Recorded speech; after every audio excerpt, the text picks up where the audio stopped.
आप सुन रहे हैं गुनाहों का देवता। लीजिए सुनिए भाग 4। चंदर के जाने के जरा ही देर बाद पापा आए और खाने बैठे। सुधा ने रसोई की रेशमी धोती पहनी और पापा को पंखा झलने बैठ गई। सुधा अपने पापा के सिर चढ़ी दुलारी बेटियों में से थी और इतनी बड़ी हो जाने पर भी वह दुलार दिखाने से बाज नहीं आती थी। फिर आज तो उसने पापा की प्रिय नान खटाई अपने हाथ से बनाई थी। आज तो दुलार दिखाने का उसका हक था और भली बुरी हर तरह की जिद को मान लेना करना यह पापा की मजबूरी थी। मुश्किल से डॉक्टर साहब ने अभी 2 कौर खाए होंगे कि सुधा ने कहा, नान खटाई खाओ पापा। डॉक्टर शुक्ला ने एक नान खटाई तोड़कर खाते हुए कहा, बहुत अच्छी है। खाते खाते उन्होंने पूछा, सोमवार को कौन दिन है सुधा? सोमवार को कौन दिन है? सोमवार को मंडे है, सुधा ने हंसकर कहा। डॉक्टर शुक्ला भी अपनी भूल पर हंस पड़े। अरे देख तो मैं कितना भुलक्कड़ हो गया हूं। मेरा मतलब था कि सोमवार को कौन तारीख है? 11 तारीख, सुधा बोली। क्यों? कुछ नहीं, 10 को कॉन्फ्रेंस है और 14 को तुम्हारी बुआ आ रही है। बुआ आ रही है और बिनती भी आएगी? हाँ, उसी को तो पहुंचाने आ रही है। विदुषी का केंद्र यही तो है। अब तो विनती 3 महीने यहीं रहेगी। पापा अब विनती को यहीं बुला लो, मैं बहुत अकेली रहती हूं। हाँ, अब तो जून तक यहीं रहेगी, फिर जुलाई में उसकी शादी होगी, डॉक्टर शुक्ला ने कहा। अरे अभी से? अभी उसकी उम्र ही क्या है? सुधा बोली। क्यों, तेरे बराबर है। अब तेरे लिए भी तेरी बुआ ने लिखा है। नहीं पापा, हम ब्याह नहीं करेंगे, सुधा ने मचल कर कहा। तब बस हम पढ़ेंगे, एफए कर लेंगे, फिर बीए, फिर एमए, फिर रिसर्च, फिर बराबर पढ़ते जाएंगे। फिर एक दिन हम भी तुम्हारे बराबर हो जाएंगे। क्यों पापा? पागल नहीं तो बातें तो सुनो इसकी। ला 2 नान खटाई और दे, शुक्ला हंसकर बोले। नहीं, पहले तो कबूल दो, तब हम नान खटाई देंगे। बताओ, ब्याह तो नहीं करोगे? सुधा ने 2 नान खटाइयां हाथ में उठाकर कहा। ला रख। नहीं, पहले बता दो। अच्छा, नहीं करेंगे। सुधा ने दोनों नान खटाइयां रखकर पंखा झलना शुरू किया। इतने में फिर नान खटाइयां खाते हुए डॉक्टर शुक्ला बोले, तेरी सास तुझे देखने आएगी तो यही नान खटाइयां तुमसे बनवा कर खिलाएंगे। फिर वही बात, सुधा ने पंखा पटक कर कहा। अभी तुम वादा कर चुके हो कि ब्याह नहीं करेंगे।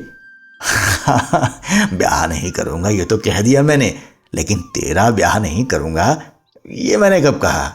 हाँ, ये तो फिर झूठ बोल गए तुम, सुधा बोली। अच्छा चलो हर, महाराजिन ने डांट कर कहा। इतनी बड़ी बेटिया हो गई, मारे दुलारे के बर्रानी जात है। महाराजिन पुरानी थी और सुधा को डांटने का पूरा हक था उसे, और सुधा भी उसका बहुत लिहाज करती थी। वह उठी और चुपचाप जाकर अपने कमरे में लेट गई। 12 बज रहे थे। वह लेटी लेटी कल रात की बातें सोचने लगी। क्लास में क्या मजा आया था कल। गेसु कितनी अच्छी लड़की है। इस वक्त गेसु के यहाँ खाना पीना हो रहा होगा और फिर सब लोग मिलकर गाएंगे। कौन जाने, शायद दोपहर को कवाली भी हो। इन लोगों के यहाँ कवाली इतनी अच्छी होती है। सुधा सुन नहीं पाएगी और गेसु ने भी कितना बुरा माना होगा। और यह सब चंदर की वजह से। चंदर हमेशा उसके आने जाने उठने बैठने में कतर ब्योंत करता रहता है। एक बार वह अपने मन से लड़कियों के साथ पिकनिक में चली गई।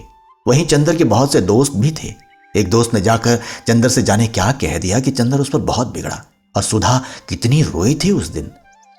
यह चंदर बहुत खराब है। सच पूछो तो अगर कभी कभी वह सुधा का कहना मान लेता है तो उससे दुगना सुधा पर रोब जमाता है और सुधा को रुला रुला कर मार डालता है। और खुद अपने आप दुनिया भर में घूमेंगे। अपना काम होगा तो चलो सुधा अभी करो फौरन, और सुधा का काम होगा तो अरे भाई क्या करें, भूल गए। अब आज ही देखो, सुबह 8 बजे आए और अब देखो 2 बजे भी जनाब आते हैं या नहीं, और कह गए हैं 2 बजे तक के लिए। तो 2 बजे तक सुधा को चैन नहीं पड़ेगी, ना नींद आएगी, ना किसी काम में तबीयत लगेगी। लेकिन अब ऐसे काम कैसे चलेगा? इम्तिहान को कितने थोड़े दिन रह गए हैं और सुधा की तबीयत सिवाय पोइट्री के और कुछ पढ़ने में लगती ही नहीं। कब से वह चंदर से कह रही है कि थोड़ा सा इकोनॉमिक्स पढ़ा दो, लेकिन ऐसा स्वार्थी है कि बस चाय पी ली, नान खटाई खा ली, रुला लिया, फिर अपने मस्त साइकिल पर घूम रहे हैं। यही सब सोचते सोचते सुधा को नींद आ गई और 3 बजे जब गेसु आई तो भी सुधा सो रही थी। पलंग के नीचे डीएमसी का गोला खुला हुआ था और तकिए के पास क्रोशिया पड़ी थी। सुधा थी बड़ी प्यारी, बड़ी खूबसूरत, और खास तौर से उसकी पलकें तो अपराजिता के फूलों को मात करती थी और थी इतनी गोरी गुदकारी कि कहीं पर दबा दो तो फूल खिल जाएं। मुंगिया होंठों पर जाने कैसा अछूता गुलाब मुस्कुराता था और बाहें तो जैसे बेले की पाखुरियों से बनी हो। गेसु आई, उसके हाथ में मिठाई थी जो उसकी मां ने सुधा के लिए भेजी थी। वह पल भर खड़ी रही और फिर उसने मेज पर मिठाइयां रख दी और क्रोशिया से सुधा की गर्दन गुदगुदाने लगी। सुधा ने करवट बदल दी। गेसु ने नीचे पड़ा हुआ डोरा उठाया और आहिस्ते से उसका चुटीला डोरे के एक छोर से बांधकर दूसरा छोर मेज के पाए से बांध दिया और उसके बाद बोली, सुधा, सुधा उठो। सुधा चौंक कर उठ गई और आंखें मलते मलते बोली, अब 2 बजे हैं, लाए उन्हें या नहीं? ओहो, उन्हें लाए या नहीं, किसे बुलाया था रानी 2 बजे? जरा हमें भी तो मालूम हो। गेसु ने बाह में चुटकी काटते हुए पूछा। उफ़ो, सुधा बाह झटक कर बोली, मार डाला बेदर्दी कहीं की, ये सब अपने उन्हीं अख्तर मियाँ को दिखाया कर। और ज्यों ही सुधा ने सिर ढकने के लिए पल्ला उठाया तो देखा कि चोटी डोर में बंधी हुई है। इसके पहले कि सुधा कुछ कहे, गेसु बोली, या सनम जरा पढ़ाई तो देखो, मैंने तो सुना था कि नींद ना आए इसलिए लड़के अपनी चोटी खूंटी में बांध लेते हैं, पर यह नहीं मालूम था कि लड़कियां भी अब वही करने लगी हैं। सुधा ने चोटी से डोर खोलते हुए कहा, मैं ही सताने को रह गई हूं, अख्तर मियाँ की चोटी बांधकर नचाना उन्हें, अभी से बेताब क्यों हो जाती है? अरे रानी, उनकी चोटी कहाँ, मियाँ है मियाँ। चोटी ना सही, दाढ़ी सही। दाढ़ी? खुदा खैर करे, मगर वो दाढ़ी रख ले तो मैं उनसे मोहब्बत तोड़ लूं। सुधा हंसने लगी। ले, अम्मी ने तेरे लिए मिठाई भेजी है, तू आई क्यों नहीं? क्या बताऊं बताऊं कुछ नहीं, अब कब आएगी तू? गेसु, सुनो, इसी मंगल, नहीं नहीं, बृहस्पति को बुआ आ रही है, वो चली जाएंगी तब आऊंगी मैं। अच्छा, अब मैं चलूं? अभी कामिनी और प्रभा के यहां मिठाई पहुंचानी है। गेसु मुड़ते हुए बोली, अरे बैठो भी। सुधा ने गेसु की ओढ़नी पकड़कर उसे खींचकर बिठलाते हुए कहा, अभी आए हो, बैठे हो, दामन संभाला है। आहा, अब तो तू भी उर्दू की शायरी करने लगी है। गेसु ने बैठते हुए कहा, तेरा ही मर्ज लग गया। सुधा ने हंसकर कहा, देख कहीं और भी मर्ज न लग जाए, वरना फिर तेरे लिए भी इंतजाम करना होगा। गेसु ने पलंग पर लेटते हुए कहा, अरे ये वो गुड़ नहीं कि चींटी खाए। देखूंगी, और देखूंगी क्या, देख रही हूं। इधर पिछले 2 साल से कितनी बदल गई है तू। पहले कितना हंसती बोलती थी, कितना लड़ती झगड़ती थी, अब कितना हंसने बोलने पर भी गुमसुम हो गई है तू। और वैसे हमेशा हंसती रहे चाहे, लेकिन जाने किस ख्याल में डूबी रहती है हमेशा। गेसु ने सुधा की ओर देखते हुए कहा, धत पगली कहीं की। सुधा ने गेसु के एक हल्की सी चपत मारकर कहा, ये सब तेरे अपने ख्याली पुलाव हैं, मैं किसी के ध्यान में डूबूंगी ये हमारे गुरु ने नहीं सिखाया। गुरु तो किसी के नहीं सिखाते सुधा रानी, बिल्कुल सच। सच क्या, कभी तुम्हारे मन में किसी के लिए मोहब्बत नहीं जागी? गेसु ने बहुत गंभीरता से पूछा। देख गेसु, तुझसे मैंने आज तक तो कभी कुछ नहीं छिपाया है, न शायद कभी छिपाऊंगी। अगर कभी कोई बात होती तो तुझसे छिपी ना रहती, और रहा मोहब्बत का तो सच पूछ तो मैंने जो कुछ कहानियों में पढ़ा है कि किसी को देखकर मैं रोने लगूं, गाने लगूं, पागल हो जाऊं, ये सब कभी मुझे नहीं हुआ। और रही कविताएं, तो उनमें की बातें मुझे बहुत अच्छी लगती हैं। किड्स की कविताएं पढ़कर ऐसा लगता है कि अक्सर मेरी नसों का कतरा कतरा आंसू बनकर छलकने वाला है, लेकिन वह महज कविता का असर होता है। महज कविता का असर? गेसु ने पूछा, कभी किसी खास आदमी के लिए तेरे मन में हंसी या आंसू नहीं उमड़ते? कभी अपने मन को जांच कर तो देख, कहीं तेरी नाजुक ख्याली के पर्दे में किसी एक की सूरत तो नहीं छिपी है? नहीं गेसु बानो, नहीं, इसमें मन को जांचने की क्या बात है? ऐसी बात होती और मन किसी के लिए झुकता तो क्या खुद मुझे नहीं मालूम होता? सुधा बोली, लेकिन तुम ऐसा क्यों सोचती हो? बात यह है सुधी, गेसु ने सुधा को अपनी गोद में खींचते हुए कहा, देखो तुम मुझसे इल्म में ऊंची हो, तुमने अंग्रेजी शायरी छान डाली है, लेकिन जिंदगी से जितना मुझे साबिका पड़ चुका है अभी तुझे नहीं पड़ा। अक्सर कब, कहां और कैसे मन अपने को हार बैठता है, ये खुद हमें नहीं पता लगता। मालूम तब होता है जब जिसके कदम पर हमने सिर रखा है वह झटके से अपने कदम घसीट ले। उस वक्त हमारी नींद टूट जाती है और तब हम जाकर देखते हैं कि अरे हमारा सिर तो किसी के कदमों पर रखा हुआ था और उनके सहारे आराम से सोते हुए हम सपना देख रहे थे कि हमारा सिर कहीं झुका ही नहीं। और मुझे जाने तेरी आंखों में इधर क्या दिख रहा है कि मैं बेचैन हो उठी हूं। तूने कभी कुछ नहीं कहा, लेकिन मैंने देखा कि नाजुक अशार तेरे दिल को उस जगह छू लेते हैं जिस जगह उसी को छू सकते हैं जो अपना दिल किसी के कदमों पर चढ़ा चुका हो। और मैं ये नहीं कहती कि तूने मुझसे छिपाया है, कौन जानता है तेरे दिल ने खुद तुझसे यह राज छिपा रखा हो। और सुधा के गाल थपथपाते हुए गेसु बोली, लेकिन मेरी एक बात मानेगी तू कभी इस दर्द को मोल ना लेना, बहुत तकलीफ होती है। सुधा हंसने लगी। तकलीफ की क्या बात, तू तो है ही, तुझसे पूछ लूंगी उसका इलाज। मुझसे पूछकर क्या कर लेगी? दर्द दिल क्या बांटने की चीज है? बांट ले अपने पराए दर्द दिल। नहीं, तू बड़ी सुकुमार है, तू इन तकलीफों के लिए बनी नहीं मेरी चंपा। टन से घड़ी ने 3:30 बजाए। सुधा ने अपना सिर उठाया और घड़ी की ओर देखकर कहा, वो 3:30 बज गए और अभी तक गायब। किसके इंतजार में बेताब है तू? गेसु ने उठकर पूछा। बस दर्द दिल, मोहब्बत, इंतजार, बेताबी, तेरे दिमाग में तो यही सब भरा रहता है आजकल। वही तो सबको समझती है। इंतजार नहीं, चंदर अभी मास्टर लेकर आएंगे। अब इम्तिहान कितना नजदीक है। हाँ, ये तो सच है। और अभी तक मुझसे पूछ क्या पढ़ाई हुई है। असल बात तो यह है कि कॉलेज में पढ़ाई हो तो घर में पढ़ने में मन लगे, और राजा कॉलेज में पढ़ाई नहीं होती। इससे अच्छा सीधे यूनिवर्सिटी में बीए करते तो अच्छा था। मेरी तो अम्मी ने कहा है कि वहां लड़के पढ़ते हैं, वहां नहीं भेजूंगी। लेकिन तू क्यों नहीं गई सुधा?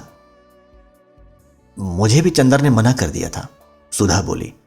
सहसा गेसु ने एक क्षण को सुधा की ओर देखा और कहा, सुधी तुझसे एक बात पूछूं? हाँ। अच्छा जाने दे, पूछो ना। नहीं पूछना क्या, खुद जाहिर है। क्या? कुछ नहीं, पूछो ना। अच्छा फिर कभी पूछ लेंगे, अब देर हो रही है, आधा घंटा हो गया, कोचवान बाहर खड़ा है। सुधा गेसु को पहुंचाने बाहर तक आई।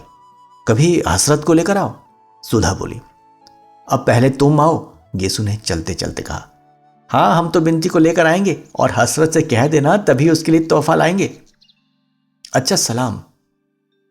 और गेसु की गाड़ी मुश्किल से फाटक के बाहर गई होगी कि साइकिल पर चंदर आते हुए दिख पड़ा। सुधा ने बहुत गौर से देखा कि उसके साथ कौन है, मगर वह अकेला था। सुधा सचमुच झला गई। आखिर लापरवाही की हद होती है। चंदर को दुनिया भर के काम याद रहते हैं, एक सुधा से जाने क्या खार खाए बैठा है कि सुधा का काम कभी नहीं करेगा। इस बात पर सुधा कभी कभी दुखी हो जाती है और घर में किससे वह कहे काम के लिए। खुद कभी बाजार नहीं जाती। नतीजा यह होता है कि वह छोटी से छोटी चीज के लिए मोहताज होकर बैठ जाती है। और काम नौकरों से करवा भी लें, पर अब मास्टर तो नौकरों से नहीं ढूंढवाया जा सकता। ऊन तो नौकर नहीं पसंद कर सकता, किताबें तो नौकर नहीं ला सकता, और चंदर का ये हाल है। इसी बात पर कभी कभी उसे रुलाई आ जाती है। चंदर ने आकर बरामदे में साइकिल रखी और सुधा का चेहरा देखते ही वह समझ गया। काहे मुंह बना रखा है? 5 बजे मास्टर साहब आएंगे तुम्हारे, अभी उन्हीं के यहां से आ रहे हैं। बिसरिया को जानती हो, वहीं आएंगे। और उसके बाद चंदर सीधा स्टडी रूम पहुंच गया। वहां जाकर देखा तो आराम कुर्सी पर बैठे ही बैठे डॉक्टर शुक्ला सो रहे हैं। अतः उसने अपना चार्ट और पेन उठाया और ड्राइंग रूम में आकर चुपचाप काम करने लगा। बड़ा गंभीर था वह। जब इंक घोलने के लिए उसने सुधा से पानी नहीं मांगा और खुद गिलास लाकर आंगन में पानी लेने लगा, तब सुधा समझ गई कि आज दिमाग कुछ बिगड़ा है। वह एकदम तड़प उठी। क्या करे वह चंदर से कितना ही ढीठ क्यों न हो, पर चंदर गुस्सा रहता था तब सुधा की रूह कांप उठती थी। उसकी हिम्मत नहीं पड़ती थी कि वह कुछ भी कहे, लेकिन अंदर ही अंदर वह इतनी परेशान हो उठती थी कि बस। कई बार वह किसी न किसी बहाने से ड्राइंग रूम में आई, कभी गुलदस्ता बदलने, कभी मेजपोश बदलने, कभी अलमारी में कुछ रखने, कभी अलमारी से कुछ निकालने, लेकिन चंदर अपने चार्ट में निगाह गड़ाए रहा। उसने सुधा की ओर देखा तक नहीं। सुधा की आंख में आंसू छलक आए और वह चुपचाप अपने कमरे में चली गई और लेट गई। थोड़ी देर वह पड़ी रही, पता नहीं क्यों वह फूट फूट कर रो पड़ी। खूब रोई और फिर मुंह धोकर आकर पढ़ने की कोशिश करने लगी। जब हर अक्षर में उसे चंदर का उदास चेहरा नजर आने लगा तो उसने किताब बंद करके रख दी और ड्राइंग रूम में गई। चंदन ने चाट बनाना अभी बंद कर दिया था और कुर्सी पर से टेके छत की ओर देखता हुआ जाने क्या सोच रहा था। वह जाकर सामने बैठ गई तो चंदन ने चौंकर सिर उठाया और फिर चाट को सामने खिसका लिया। सुधा ने बड़ी हिम्मत करके कहा, चंदर। क्या? बड़े भर्राए गले से चंदर बोला, इधर देखो। सुधा ने बहुत दुलार से कहा, क्या है? चंदर ने उधर देखते हुए कहा, अरे सुधा, तुम रो क्यों रही हो? हमारी बात पर नाराज हो गए तुम? हम क्या करें, हमारा स्वभाव भी ऐसा हो गया। पता नहीं क्यों तुम पर इतना गुस्सा आ जाता है। सुधा के गाल पर दो बड़े बड़े मोती ढलक आए। अरे पगली, मालूम होता है तुम्हारा तो दिमाग बहुत जल्दी खराब हो जाएगा। हमने तुमसे कुछ कहा है? कह लेते तो हमें संतोष हो जाता।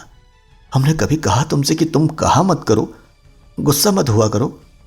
मगर तुम तो फिर गुस्सा मन ही मन छिपाने लगते हो। इस पर हमें रुलाई आ जाती है। नहीं सुधे, तुम्हारी बात नहीं थी और हम गुस्सा भी नहीं थे। पता नहीं क्यों मन बड़ा भारी सा था।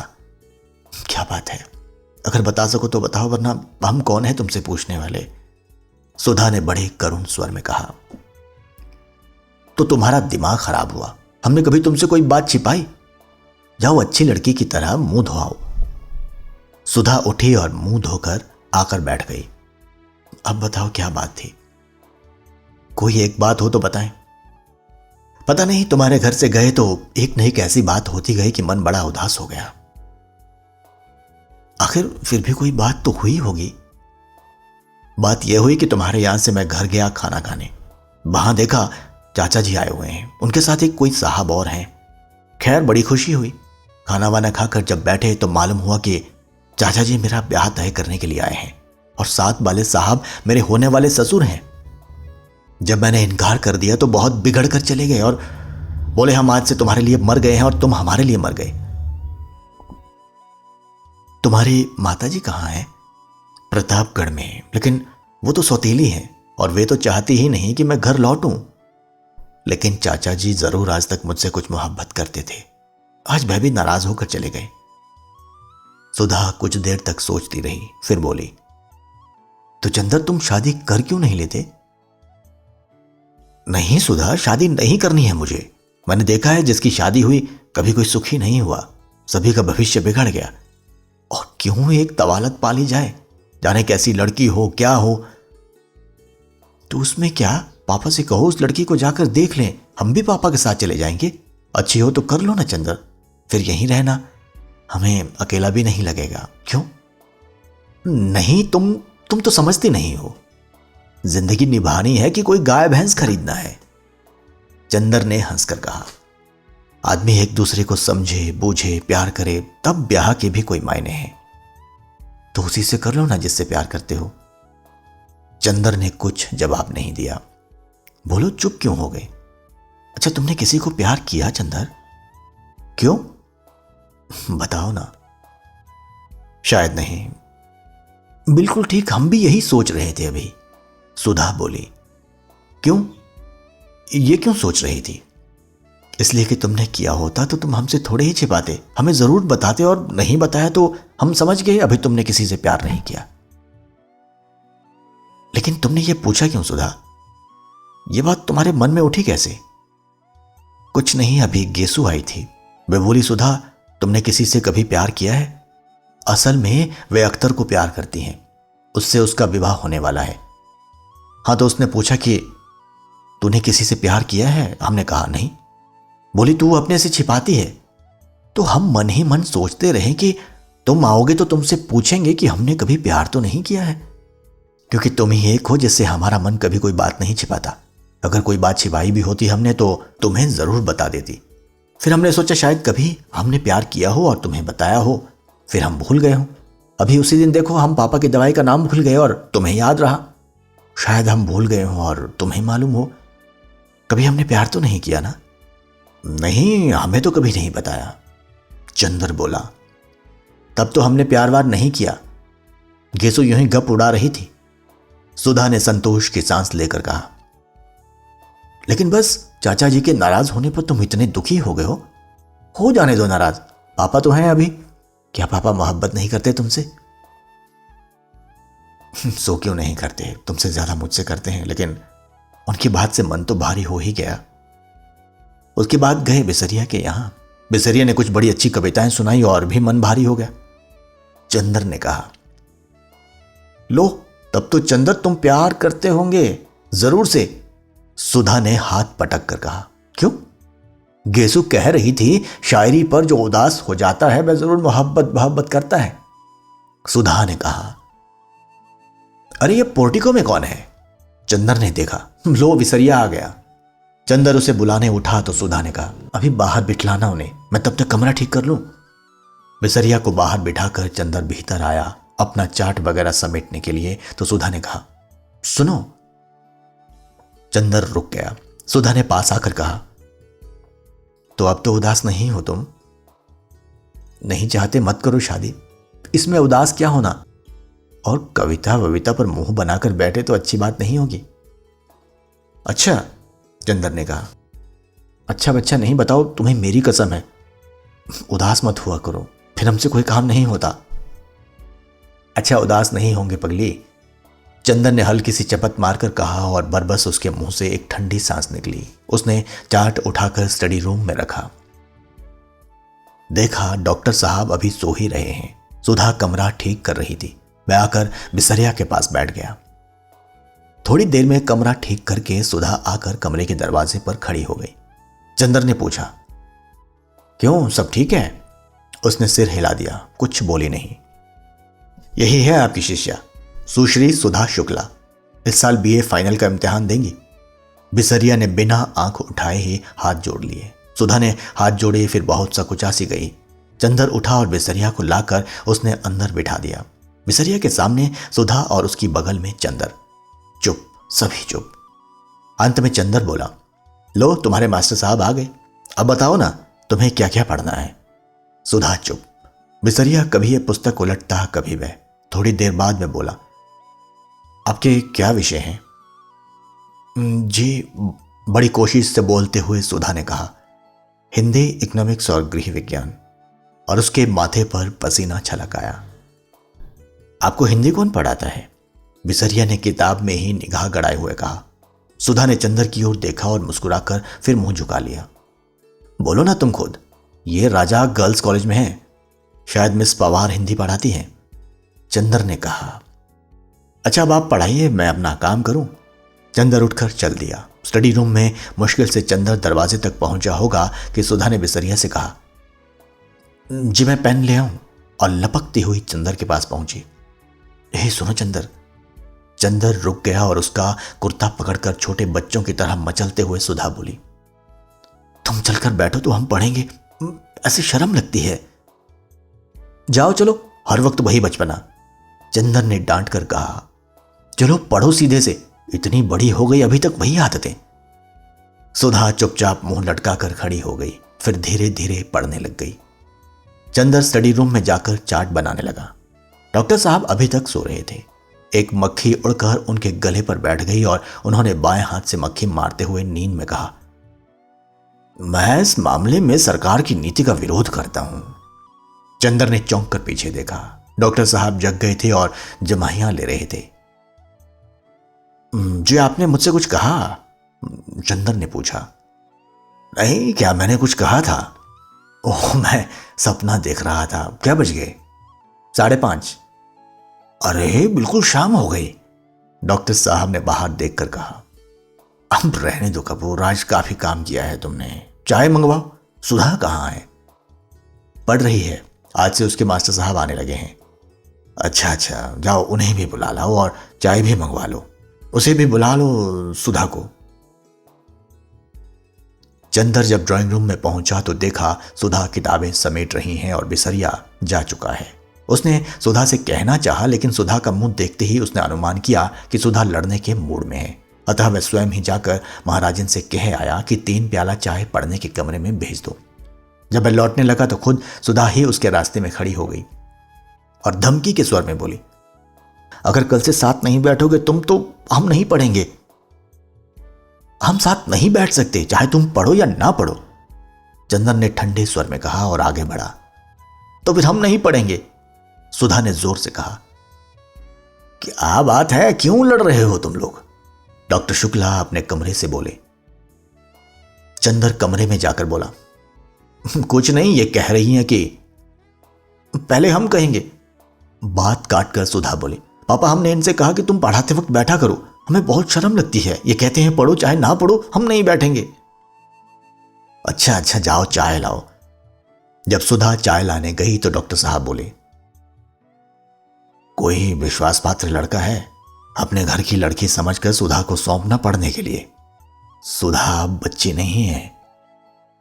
हाँ, अरे ये भी कोई कहने की बात है। हाँ, वैसे अभी तक सुधा तुम्हारी ही निगहबानी में रही है, तुम खुद ही अपनी जिम्मेवारी समझते हो। लड़का हिंदी में एमए है। हाँ, एमए कर रहा है। अच्छा है, तब तो विनती आ रही है, उसे भी पढ़ा देगा। सुधा चाय लेकर आ गई। पापा, तुम लखनऊ कब जाओगे? शुक्रवार को। क्यों? और ये भी जाएंगे? हाँ। और हम अकेले रहेंगे? क्यों, महाराजिन यहीं सोएगी और अगले सोमवार को हम लौट आएंगे। डॉक्टर शुक्ला ने चाय का प्याला मुंह से लगाते हुए कहा।